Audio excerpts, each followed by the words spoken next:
नमस्कार मित्रांनो. सध्या 8व्या वेतन आयोगाच्या या चर्चा चालू आहेत. त्यातच आता 2 तासांची बंद दरवाजातील बैठक ही पार पडली आहे. त्यामध्ये 18 गुप्त प्रश्न आणि 50 लाख कर्मचारी ज्यांची नजर फक्त एका निर्णयावर आहे.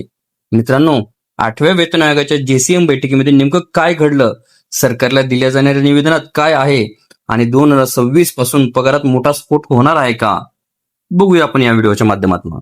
तर दिनांक 25 फेब्रुवारी बुधवारी राष्ट्रीय परिषद म्हणजे JCM स्टाफ साईडची मसुदा समितीची बैठक ही सुरू झाली. देशातील सर्वात मोठी रेल्वे कर्मचारी संघटना म्हणजेच all India railway man's federation चे जे सरचिटणीस आहेत आणि कर्मचारी गटाचे नेते तेथे उपस्थित होते. बैठक ही साधी नव्हती, कारण चर्चेचा विषय होता 8वा वेतन आयोग.